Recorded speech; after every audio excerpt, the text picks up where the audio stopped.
거룩하신 하나님 아버지, 우리에게 새로운 한 해를 허락하시며 우리에게 가장 중요한 것이 예배의 회복이 됨을 말씀하시면서 우리에게 주시는 하나님의 말씀으로 우리가 다시 한번 마음을 새롭게 하고 하나님의 뜻이 무엇인지를 다시 한번 분별하며 금년 2023년 한 해가 하나님의 말씀으로 승리하는 축복된 한 해가 되어지기를 결단하며 오늘 이 시간 우리가 하나님의 말씀으로 우리의 심령이 다시 한번 새롭게 되어서 우리가 하나님의 말씀으로 사는 결단과 믿음의 시간이 되게 하여 주옵소서. 거룩하신 예수님의 이름으로 기도 올리옵나이다. 아멘. 할렐루야. 아멘. 할렐루야. 아멘. 이제 우리 하나님께서 우리에게 새로운 한 해를 허락하셔서 2023년 새해를 맞이하게 됐습니다. 물론 2022년 한 해 동안도 하나님의 은혜 가운데 살아왔던 저희들이지만 또 2023년도 한 번도 우리가 걸어가 보지 못한 길을 걸어야 되기 때문에 우리는 하나님 앞에 모든 것을 맡겨두고 하나님의 뜻이 무엇인지를 물으면서 우리가 한 해를 살아갈 때에 오늘 이 시간 예배드리는 저와 여러분들이 하나님의 은혜 가운데 충만한 복을 받을 수 있는 금년 한 해가 될 수 있기를 간절히 주의 이름으로 기원하면서 하나님의 은혜가 새해 여러분들의 가정 위에도 충만하게 임할 수 있기를 간절히 주의 이름으로 기원합니다. 아멘. 오늘 여러분 우리가 말씀을 보면서 우리의 인생에서 가장 중요한 것이 있다. 그러면 그것이 무엇일까? 아마 여러분들은 어떤 것이 인생에 있어서 가장 중요한 것이라고 생각이 되십니까? 저는 오늘 이 말씀을 중심으로 해서 아마 예배가 우리의 인생에서 가장 중요한 것이 아닐까 이런 생각을 가져봐요. 왜냐하면 사람을 창조하신 목적이 무엇인가를 우리가 보면 알 수가 있습니다. 그것은 바로 하나님을 영화롭게 하고 영원토록 그를 즐거워하는 것이 바로 사람이 사는 존재하는 목적이기 때문에 그렇습니다. 그리고 영적인 부흥과 복을 위해서 가장 중요한 것이 바로 무엇이냐? 그것은 바로 예배라고 하는 것을 우리가 알 수가 있습니다. 하나님께서 예배하는 자에게 또 예배하는 곳에 임재하시고 하나님께서는 예배하는 자에게 복을 주시는 분이시다. 이런 사실을 말씀을 통해서 우리가 알고 있기 때문에 그렇습니다.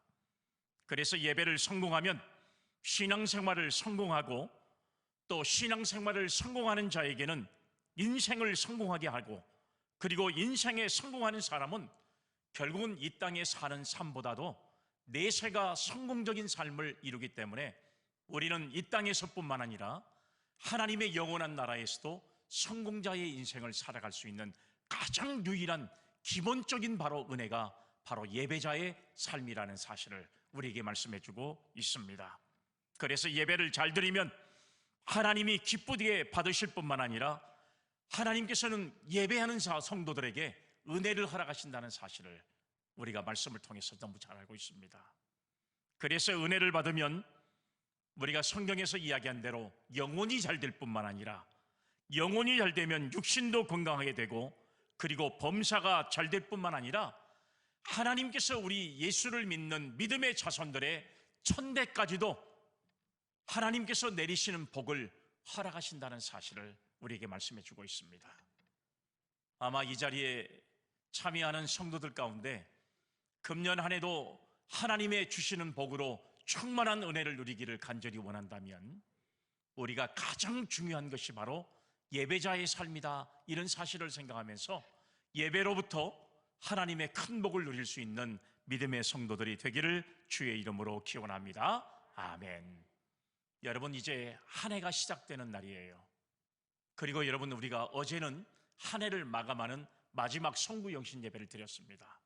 성구영신 예배 자리에 나온 것도 하나님의 큰 은혜지만 그리고 여러분 한 해를 시작하면서 우리가 여러분 새해를 시작하는 첫날에 이렇게 분주하겠지만 주님 전에 나와 예배 드리는 자체가 얼마나 소중하고 얼마나 복된 일인가 하는 것들을 우리가 알 수가 있거든요. 여러분 우리 지역만 해도 어젯밤에는 해넘이 축제, 오늘 여러분 새해를 밝으면서 해맞이 축제, 많은 사람들이 얼마나 차들이 붐비는지 말이에요. 그렇지만 오늘 이렇게 주님의 예배 자리에 참여할 수 있다는 것만 해도 얼마나 큰 은혜이고, 이것이 바로 우리의 신앙이 삶이 되어서 1년 동안 하나님 앞에 예배하는 자로서 우리는 하나님의 주시는 큰 복을 누릴 수 있는 우리 믿음의 성도들이 다 되시기를 주님의 이름으로 기원합니다. 아멘. 여러분도 잘 알고 있는 이야기지만 덴마크의 철학자 키에르케고르가 이런 말을 했어요. 예배를 둘로 구분하기를 어떻게 구분했냐? 예배는 보는 사람과 드리는 사람이 있다. 참 유명한 말이잖아요. 여러분도 다 알고 있는 이야기예요. 그러면서 그가 비유로 이야기할 때 연극을 비유로 들었던 것을 알 수가 있습니다. 연극도 관람하는 사람과 그리고 그 연극을 행하는 사람이 있다, 이렇게 보는 거죠. 그러면 여러분, 우리가 연극을 통해서 우리가 생각을 해볼 수 있으면, 연극에서 관객은 어떤 사람이냐? 연극을 보는 사람이에요. 그러면 여러분, 배우는 연극을 드리는 자인 것처럼 예배를 드리는 사람도 예배를 보는 사람과 드리는 사람이 있다라고 정의를 했던 것을 우리가 볼 수가 있습니다. 오늘 여러분, 이 시간 예배 드리는 성도들은 과연 하나님 앞에 예배를 드리는 성도인지 아니면 예배를 보러 나오는 성도인지를 한번 여러분, 우리 자신이 다시 한번 돌아볼 수 있는 그런 모습이 되어야 한다는 사실이에요. 정말 우리는 예배를 보는 성도가 아니라 예배를 드리는 성도로 하나님이 주시는 복을 누릴 수 있는 그런 은혜가 오늘 예배 드리는 저와 여러분들에게 함께 할 수 있기를 주의 이름으로 기원합니다. 아멘. 오늘 예수를 믿는 복음의 사람이 예배를 드리는 것은 특권이고 또한 의무이고 그리고 하나님의 복을 받는 길이라고 말씀하고 있습니다. 예배를 드리는 것은 성도에게 심장과 같은 것이고, 예배를 멈추면 영적인 심장이 멈추고 그리고 영혼이 죽게 되어 있는 것과 마찬가지입니다. 그래서 예배를 드리면서 말씀을 듣고 예수님의 살과 피를 먹는 성찬을 우리가 먹으면 영적인 생명이 살아날 수 있다는 사실을 우리에게 여러분 말씀을 통해서 우리에게 가르쳐주고 있잖아요. 우리는 여러분 지난 3년 동안 코로나가 갑자기 여러분 전 세계에 들이닥치면서 예배를 중단하는 그런 엄청난 위기에 교회가 지난 3년간의 세월을 지내왔던 것을 알 수가 있습니다. 정말로 너무 감사하게도 지금은 여러분 거리 제한이라고 하는 것이 풀렸기 때문에 우리는 얼마든지 마스크를 쓰고 예배에 참여할 수도 있습니다. 그런데 우리가 예배가 회복돼야 되는데도 불구하고 지금 예배가 지금까지도 회복이 되지를 못하고 있습니다. 참으로 너무 안타까운 그런 현실이 지금 여러분 한국교회가 맞이하고 있는 현실인 것을 우리가 알 수가 있습니다. 오늘도 여러분 예배를 드려야 할 성도들이 세상에 나가 있고 세상 속으로 빠져들고 있는 이런 모습 속에서 정말 우리가 하나님 앞에 바른 예배를 통해서 하나님의 은혜를 깨닫고 회복됨으로 말미암아 우리의 영이 살아 역사하는 그런 힘을 누리는 성도가 되어야 되는데도 불구하고 아직도 예배 자리에 주저하는 사람들이 얼마나 많은지 몰라요.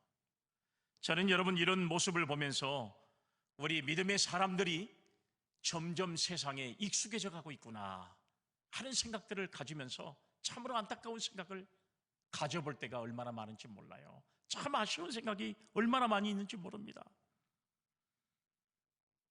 주일마다 예배를 꼭 드려야 되는지를 의심하는 어떤 청년이 미국의 부흥을 이뤘던 무디 목사님을 찾아갔습니다.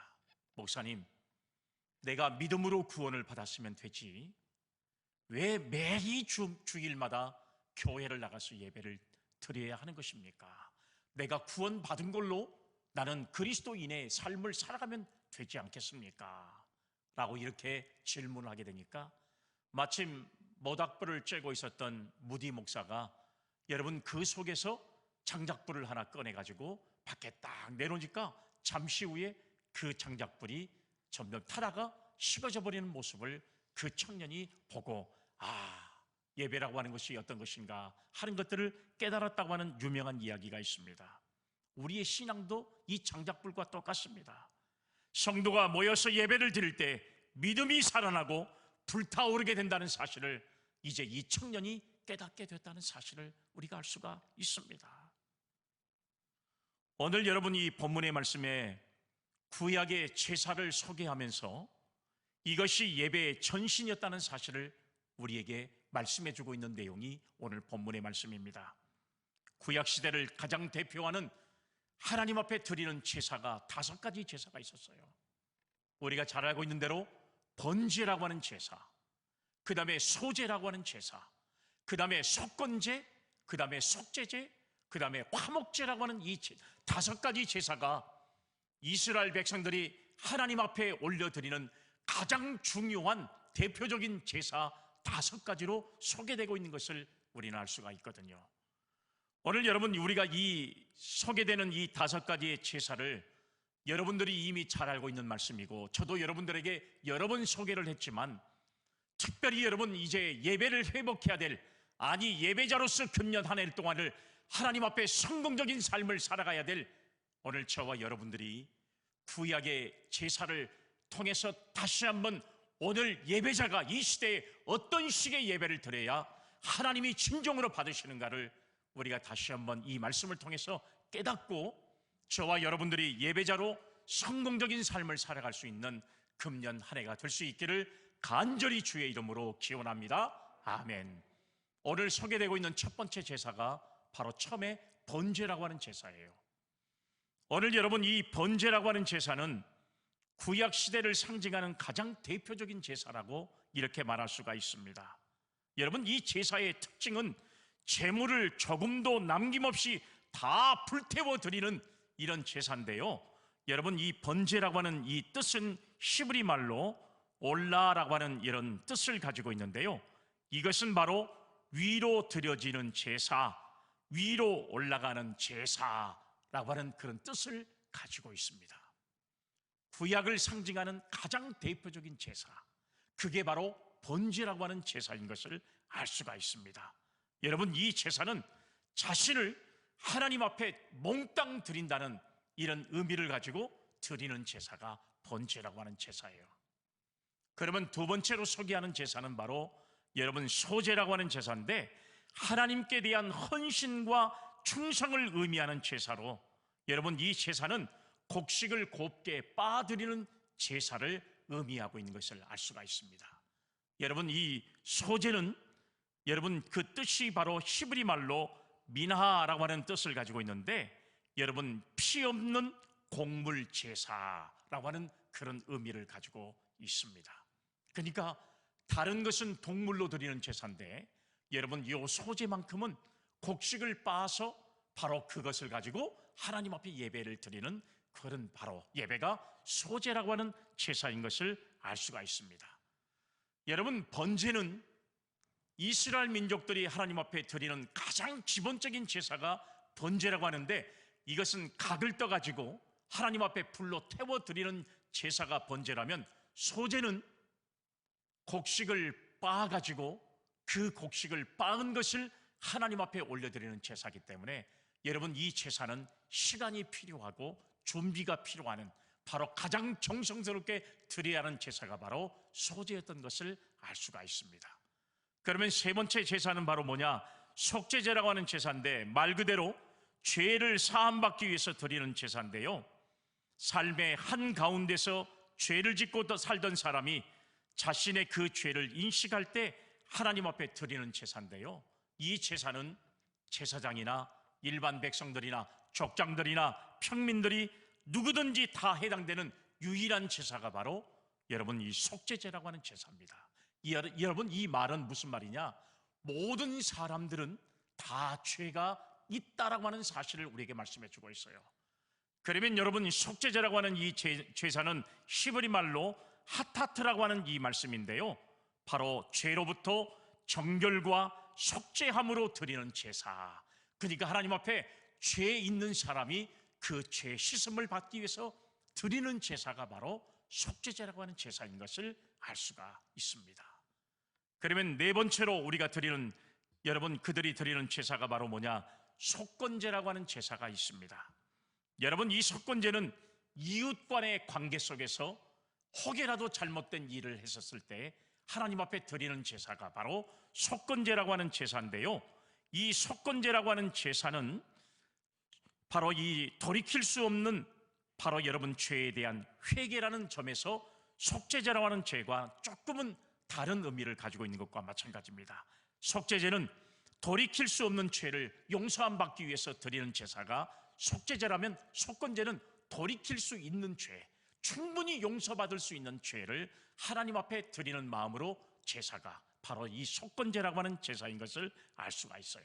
히브리 말로 아샴이라고 하는 것인데, 사회적인 죄, 도덕적인 죄를 지었을 때 하나님 앞에 드리는 제사가 바로 속건제라고 하는 제사인 것을 알 수가 있습니다.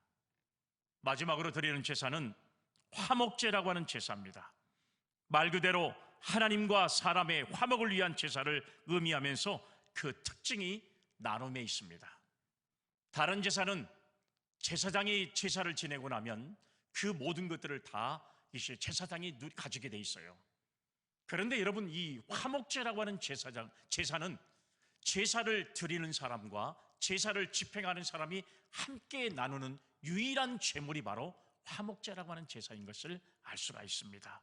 히브리 말로 제바의 쉐라밈이라고 하는 것인데요, 여러분, 이 뜻은 사람이 하나님과 완전한 관계 또는 평화로운 관계를 얻고자 하는 그런 희생의 제물로 하나님 앞에 드리는 제사가 바로 여러분 화목제라고 하는 제사인 것을 알 수가 있습니다. 이렇게 구약은 하나님 앞에 5가지의 대표적인 제사를 통해서 하나님 앞에 예배를 드리기를 간절히 소망했습니다. 그리고 자기의 어떤 처지에 따라서 하나님 앞에 진실된 예배를 드리면서 제물을 드리고 하나님 앞에 제사했던 그들의 신앙을 우리는 여러분 성경을 통해서 알 수가 있습니다. 이제 우리는 2023년 새해를 맞이하게 됐습니다. 총회는 금년의 표어를 복음의 사람 예배자로 살게 하소서라고 하는 주제를 우리에게 내려보냈습니다. 그리고 우리의 신앙을 돌아보면서 우리는 과연 하나님이 기뻐하는 과연 예배자의 삶을 살고 있는지를 우리 자신들이 돌아볼 수 있는 그런 시간을 오늘 우리에게 만들기를 간절히 소망하고 있습니다. 이제는 여러분, 우리의 신앙을 다시 한번 돌아보고 점검하고 반성해서 더 새로운 이제 한 해는 우리가 하나님 앞에 온전히 예배를 통해서 성공할 수 있는 그런 신앙의 삶을 살아갈 수 있는 저와 여러분들이 되어야 할 줄로 믿으시기를 바랍니다. 아멘. 마음을 새롭게 하는 겁니다. 새해가 되면 여러분, 우리가 다시 한번 뜻을 세워서 하나님 앞에 우리의 신앙을 고백하는 것이 바로 오늘 하나님 앞에 드리는 신년 주일에 우리 성도들의 신앙의 각오가 돼야 되는데, 그 각오 중에 가장 중요한 각오가 바로 무엇이냐? 예배자의 삶을 통해서 진정으로 하나님의 사람으로 거듭날 수 있는 믿음의 성도들이 되어지기를 주님의 이름으로 기원합니다. 아멘. 그러면 어떻게 우리가 예배를 드려야 성공적인 예배 생활을 이룰 수 있을까요? 저는 여러분 오늘 말씀을 통해서 간단하게 3가지를 여러분들에게 소개하고 말씀을 접으면서 금년 한 해 동안 저와 여러분들이 다 예배자로 성공적인 삶을 믿음으로 살아갈 수 있는 믿음의 성도들이 다 될 수 있기를 간절히 주의 이름으로 축복합니다. 아멘. 첫 번째는 철저히 준비하는 마음입니다. 철저히 준비하는 마음이에요. 본문 3절의 말씀을 한번 보겠습니다. 그 예물이 소의 번제이면 흠없는 숫것으로 회막문에서 여호와 앞에 기쁘게 받으시도록 드릴지니라. 아멘. 여러분, 이 말씀 속에서 하나님께 제사를 드리기 위해서 오랫동안 제물을 준비했던 오늘 이 말씀을 발견하게 됩니다. 하나님께 제사할 제물은 오늘 말씀해 보니까 흠이 없고 그리고 가장 좋은 것이 하나님 앞에 드려지는 제물이 되어야 된다, 이렇게 말씀하고 있어요. 여러분, 이처럼 예배는 좋은 것을 준비하고 흠이 없는 것을 가지고 하나님 앞에 드려야 되는 것처럼 하나님 앞에 예배를 드리기 위해서는 철저하게 준비하는 자세가 필요하다는 사실을 오늘 성경이 우리에게 말씀해 주고 있다는 사실입니다. 기도와 말씀과 찬양으로 준비하고 시간과 정성과 물질은 물론 사모하는 마음으로도 준비되어져야 한다는 사실을, 오늘 그것이 예배가 된다는 사실을 우리에게 이 말씀은 강조하고 있는 것을 우리가 알 수가 있습니다. 시편 84편 2절의 말씀에 보면 이런 말씀이 있어요. 내 영혼이 여호와의 궁정을 사모하여 쇠약함이며 내 마음과 육체가 살아계시는 하나님께 부르짖나이다. 할렐루야, 아멘. 사랑하는 여러분, 오늘 사랑하는 여러분, 이렇게 고백하는 그런 신앙으로 드려지는 예배를 하나님께서 받으신다는 이야기예요. 뿐만 아니라 여러분, 예배 준비 그 자체가 예배이기 때문에 잘 준비된 예배는 은혜가 넘치고, 은혜가 넘친다는 것은 하나님께서 우리의 예배를 통해서 영광을 받으신다는 사실을 말씀하고 있는 겁니다.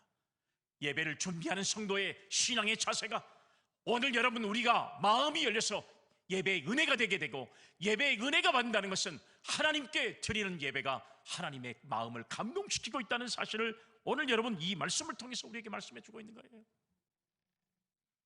그래서 여러분, 이스라엘 백성들에게 하나님은 예배를 받으시기 위해서 그 예배의 소중성을 그들에게 가르치게 만들고, 그리고 예배가 가장 소중하다는 사실, 예배를 통해서 내가 너를 만날 수 있다는 사실을 우리에게 말씀해 주고 있어요. 그런데 여러분, 이스라엘 사람들은 예배를 잘 드리면서도 딴 생각을 했습니다. 딴 마음을 가졌어요. 그런 마음을 오늘 이사야 선지자에게 하나님께서 말씀하시는데 이런 말씀하셨어요. 이사야 1장 12절로 13절 말씀해 보니까, 너희가 내 앞에 보이려 오니 이것을 누가 너희에게 요구하였느냐? 내 마당만 밟을 뿐이니라. 헛된 재물을 다시 가져오지 말라. 분향은 내가 가증히 여기는 바요, 월삭과 안식일과 대회로 모이는 것도 그러하니 성회와 아울러 악을 행하는 것을 내가 견디지 못하겠노라. 할렐루야, 아멘. 사랑하는 여러분, 이 말씀은 뭐예요? 형식적으로 예배를 나오고 준비 없는 예배는 하나님께서 받으시지 않는다는 사실이에요. 오늘 여러분, 피조물인 저와 여러분들이 우리를 창조하신 하나님 앞에 온전히 경외하고 그분의 여러분 우리가 진리와 그리고 공의를 우리가 믿는다고 생각한다면, 오늘 우리가 하나님 앞에 어떤 자세를 가지고 예배를 드려야 될 것인가를 오늘 성경이 우리에게 말씀해 주고 있습니다. 철저하게 준비된 예배를 하나님께서 우리에게 받으신다는 사실이에요. 우리가 여러분 옛날 과거에 유교 생활을 했던 사람들, 또 여러분 집안들이 다 우리가 보통 제사를 지내면 그 제사를 지내는 사람들의 마음을 알 수가 있잖아요. 얼마나 정성껏 준비합니까? 정말 최선을 다해서 귀신에게 올려드리는 이런 제사도 그렇게 철저하게 준비하는데, 살아계신 하나님을 경외하고 살아계신 하나님 앞에 내 신앙을 고백하는 이 예배가 하나님 앞에 철저하게 준비되지 않는 이런 예배를 통해서는 우리가 은혜를 누릴 수 없다는 사실을 다시 한번 깨닫고, 오늘 저와 여러분들이 금년 한 해 동안에 예배를 철저하게 준비하는 마음으로 예배에 성공할 수 있는 믿음의 성도들이 되시기를 주님의 이름으로 기원합니다. 아멘. 예배를 잘 드리면 하나님의 축복과 은혜가 오늘 여러분들뿐만 아니라 여러분들 자손 천대까지 임하게 된다는 하나님의 말씀을 믿을 수 있기를 바랍니다. 아멘. 두 번째로, 과연 우리는 어떻게 예배를 드려야 성공적인 예배를 드릴 수 있을까요? 진리로 드려져야 합니다. 진리로 드려져야 한다는 사실이에요. 자, 말씀 창세기 4장 3절로 5절 말씀을 제가 보겠습니다. 세월이 지난 후에 가인은 땅에 소산으로 제물을 삼아 여호와께 드렸고, 아벨은 자기의 양의 첫 새끼와 그 기름으로 드렸더니 여호와께서 아벨과 그의 제물은 받으셨으나 가인과 그의 제물은 받지 아니하신지라. 가인이 몹시 분하여 안색이 변하니. 이렇게 말씀이 기록되어 있습니다. 여기서 우리는 아벨의 제사만이 진리로 예배를 드렸다는 사실을 발견하게 돼요. 여러분, 아담의 아들 가인도 예배를 드렸고, 그리고 아담의 아들 둘째 아들인 아벨도 제사를 드렸습니다. 똑같이 이 제사는 하나님 앞에 예배를 드렸거든요. 그런데 어떤 제사는 하나님이 받으시고 어떤 제사는 하나님이 받지 않으신 겁니다. 오늘 성경의 말씀에 이야기하면 가인의 제사는 받지 않고 그의 동생 아벨의 제사만 받으셨다고 하는 사실이에요. 오늘 여러분, 이 예배에 대해서 성경이 정의해 놓은 것이 있습니다. 왜 하나님은 가인의 제사를 받지 않고 왜 하나님은 하필이면 아벨의 제사를 받으셨을까? 그 받으시는 이유가 뭘까? 히브리서 11장 4절 말씀에 그 정의가 기록되어 있어요. 한번 보겠습니다.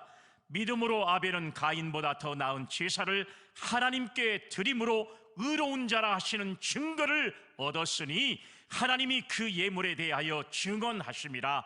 그가 죽었으나 그 믿음으로써 지금도 말하느니라. 아멘.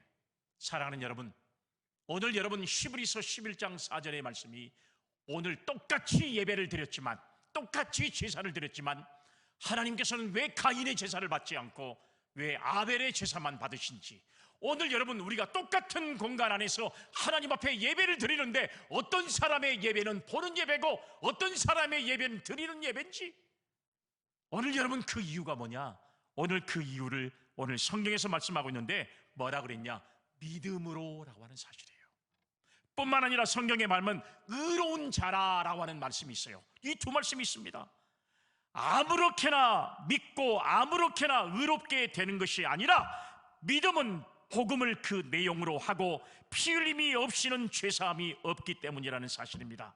그러므로 이 두 낱말에는 양의 피 공로가 암시되어 있는데요, 그러나 가인의 제사는 피의 제사가 아니었고, 물론 감사제는 곡물 제사도 가능하지만 그러나 곡식도 피 없이는 드리지 않았다는 사실이에요. 곡식을 드리려면 언제나 남의 피의 제사를 곁들여야만 되는 것처럼 오늘 여러분 가인의 제사는 희생이 없는 제사였고 아벨의 제사는 희생함이 있는 제사를 하나님 앞에 드렸기 때문에 오늘 하나님께서 아벨의 제사를 받으신 줄로 믿습니다. 아멘. 사랑하는 여러분, 오늘 저와 여러분들이 예배를 드릴 때 예배는 진리로 드려야 한다는 사실이에요. 진리로 드려야. 하나님께서 받으시는 예배는 어떤 예배인가를 생각해. 믿음으로 드리는 예배, 의롭게 드리는 예배, 그것이 바로 하나님이 받으시는 바로 진정한 예배가 된다는 사실을 반드시 믿을 수 있기를 주님의 이름으로 기원합니다. 아멘.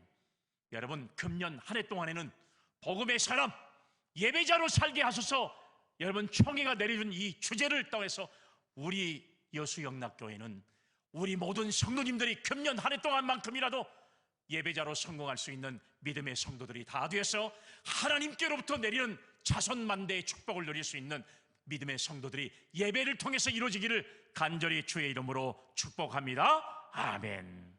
마지막 세 번째는요, 예배는 성령으로 드려진다는 사실이에요. 성령으로 드려지는 예배가 진정한 예배가 된다는 사실. 창세기 4장 5절 말씀을 한번 여러분 다시 한번 보세요. 가인과 그의 재물은 받지 아니하신지라 가인이 몹시 분하여 안색이 변하니. 사랑하는 여러분,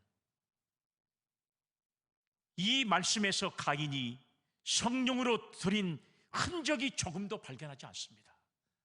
오늘 여기 말씀해 보니까 가인이 그의 재물을 받지 아니하신지라, 가인과 그의 재물은 받지 아니하신지라 그랬더니 가인이 몹시 분하여 안색이 변했다. 누구를 향해서? 하나님을 향해서. 감히 여러분 생각해 보세요. 하나님이 만들어 놓은 피조물이 감히 하나님께서 그의 형식적인 예배를 받지 않으신다고 감히 하나님을 향해서 안색이 변했다는 사람. 이건 여러분 성령으로 드려지는 예배가 아니기 때문에 그래요. 육신적인 예배는 하나님께서 받지 않으십니다. 마음이 없는 예배는 하나님께서 받지 않으시는 거예요. 그래서 여러분 예배하는 자는 영과 진리로 예배하는 겁니다. 그게 바로 진정으로 받으시는 바로 하나님의 거룩한 예배가 된다는 사실을 우리는 기억해야 할 줄로 믿습니다.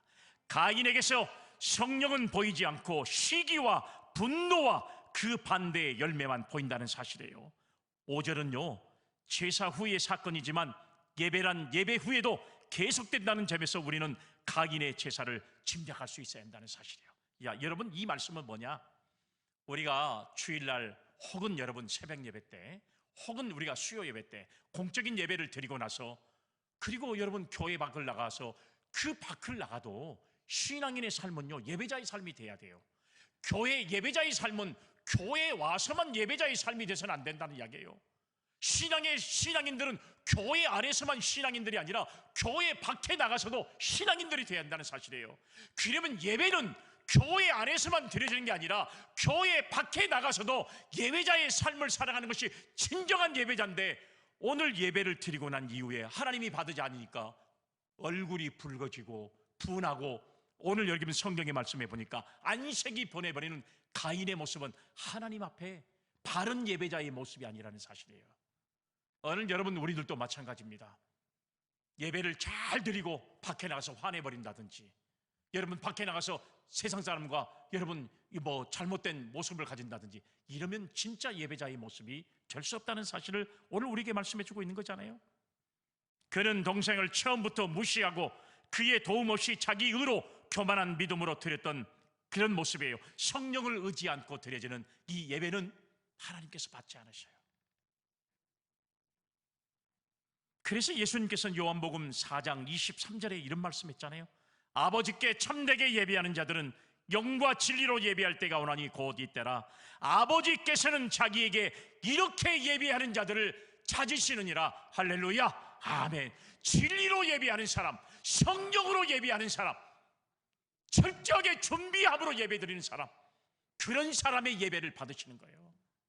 오늘 여러분, 그런 사람을 찾고 계신다는 사실. 오늘 여러분 이 말씀했잖아요. 아버지께서는 자기에게 이렇게 어떻게 철저히 준비하고 진리로 드려지고 성령으로 드려지는 예배를 드리는 성도들을 하나님께서 찾으신다는 사실이에요. 오늘 여러분, 우리의 예배가 이렇게 드려지는 예배가 될 수 있기를 주님의 이름으로 축복합니다. 아멘. 여러분, 세계적으로 가장 부자 그러면 정말 부러운 사람이 있잖아요. 세계적으로 지금은 그렇지 않습니다. 역사적으로 가장 돈이 많은 사람, 가장 부자가 된 사람, 이 사람을 이야기하라 그러면 록펠러라고 하는 사람이에요. 록펠러. 얼마나 돈이 많은 사람이에요. 여러분, 이 돈 가지고 하나님의 영광을 위해서 교회당을 건축하고 그 다음에 어려운 교회를 선교하고 그의 삶 속에서 여러분 재단을 만들어 가지고 이런 일을 앞장섰던 사람이 바로 록펠러예요. 그의 돈은 쓰고 써도 하나님께서 그에게 얼마나 은혜를 주시는지요, 그 곳간이 비지 않을 만큼 얼마나 축복된 인생을 살았던 사람이 바로 이 록펠러예요. 한 기자가 도대체 당신이 이렇게 복을 받는 이유가 뭡니까? 하고 물었습니다. 너무 유명한 이야기를 하잖아요. 내 어머니가 나에게 주신 유산, 이 10가지의 마지막에 유언의 말, 그 유언의 말 가운데 나는 3가지를 가장 여러분들에게 소개하고 싶은 마음이 있어요. 바로 그 첫 번째가 뭐냐? 내 어머니는 나에게 11조 생활을 할 수 있는 방법을 가르쳤다. 그래서 나는 성공적인 인생을 살고 하나님 앞에 10의 1조를 드리면 드릴수록 나에게 물질의 축복이 임하게 되었다는 사실을 고백했어요. 두 번째는 뭐냐? 나는 예배를 드릴 때 제일로 앞자리에 예배 드린다. 제일로 앞자리가 그게 바로 금좌석이다. 골드시트다. 골드시트. 저 뒷자리는요, 죄송하지만 똥자리예요. 어쩔 수 없이 우리 외국 사람들, 미국 사람들은 예배 시간에 빨리 오는 사람들이 왜 빨리 온 줄 아세요? 좋은 자리를 차지하려고 제일 빨리 와요. 우리 한국 사람들은 예배 올 때 제일로 빨리 오는 이유가 뭔지 아세요? 제일로 뒷자리 잡으려고 빨리 오는 거예요. 이게 여러분 차이가 엄청나게 다른 거예요. 오늘 여러분 저 뒷자리에 앉아서 예배 드린 것과 오늘 여러분들 죄송합니다. 이 뒷자리에 앉은 사람들한테 여러분들한테 말하는 게 아니고 앞자리에 와서 예배를 드린 거하고 완전히 달라요. 예배의 맛이 달라고 그래요. 맛이 달라고. 그래요, 안 그래요, 권사님? 맛이 다르죠? 항상 권사님도 저 뒷자리에 앉아서 맛이 없다가 오늘 오니까 맛이 다른 거죠. 아이고, 지금 점심밥을 어떻게 하든가 그 맛만 생각하고 있죠. 예배의 맛을 생각해야 돼. 그래요, 안 그래요, 권사님? 그죠? 항상 예배 앞자리에 앉으다 보면, 집사님 그러죠? 예배 앞자리에 오면 집사님은 진짜 막 너무너무 제가 감동적으로 예배 자세가 딱 돼 있는 분이에요, 집사님. 뒤에 앉아있으면요, 누가 지나가면 쳐다보고, 저 왜 이렇게 늦게 오지? 저 사람은 또 어디 가고 있구나. 전부 요새 막 예배 딴 생각이 돼요. 자꾸. 그러나 예배 앞자리 오면요, 뒤에 볼 일이 없어요. 오직 목사님과 깊은 교제를 하는 앞자리에 나는 내 어머니가 나에게 남겨준 말은 예배는 제일 앞자리에서 드려라. 이것을 실천했다 나는. 그랬더니 하나님께서 내게 영적인 은혜를 허락하셨다. 그 다음에 세 번째는 중요한 것은 뭐냐면 교회의 말씀에 순종하고 그리고 목사님의 마음을 아프게 하지 마라 라고 하는 이 어머니의 유언에 나는 이것을 실천했더니 하나님께서 나에게 이렇게 엄청난 은혜를 허락하시고 어려운 교회, 그 다음에 어려운 그런 사람들을 선교할 수 있는 이 은혜를 내게 허락하셨다. 바로 여러분 그의 신앙의 핵심은 바로 뭐냐? 예배라는 사실을 우리에게 말씀해 주고 있습니다. 이렇게 여러분들도 록펠러처럼 예배자의 성공자가 되어서 여러분 물질의 거부가 되시기를 주의 이름으로 기원합니다. 아멘. 여러분 영적인 건강에 여러분 축복을 받는 여러분들이 되시기를 주의 이름으로 기원합니다. 아멘. 예배 성공만 하면요 하나님께서 우리에게 얼마나 많은 것으로 채워주신지를 우리는 기억해야 할 줄로 믿습니다. 우리가 몸으로 실천하며 드리는 삶 속에서 예배가 되어야 되고요, 이것이 산제사라는 것입니다. 살아있는 제사라는 말입니다. 이 제사는 마음으로 변화를 받아 하나님의 선하시고 기뻐하시고 온전하신 뜻을 찾아 충성하는 것입니다. 예수님이 하시는 것을 보신 아버지께서 가장 기뻐하신 것처럼 우리의 예배를 통해서 하나님이 기뻐하시고 우리에게 큰 은혜로 역사하실 줄로 믿으시기를 바랍니다. 아멘. 여러분 어떤 사람이 했던 말인가는 제가 기억을 하질 못해요. 그런데 여러분 유명한 말이 있어요. 제가 여러분들에게 소개하고 말씀을 마치겠습니다. 이 지상에서 예배를 정성껏 준비하지 못하고 또 예배를 즐길 수 없는 사람은 천국 가는 것을 포기하는 것이 좋을 것이다. 왜냐하면 천국은 영원한 예배의 나라이기 때문이다. 이 땅에서 예배에 성공하지 못하면 하나님의 나라에서 어떻게 여러분 성공할 수 있겠습니까? 예배로 항상 찬송하고 예배 드리는데 예배의 신앙생활을 여기서 우리가 온전하게 습관적으로 하지 않으면 우리가 하나님의 나라에 가서 어떻게 예배 드리겠어요? 생각해 보세요.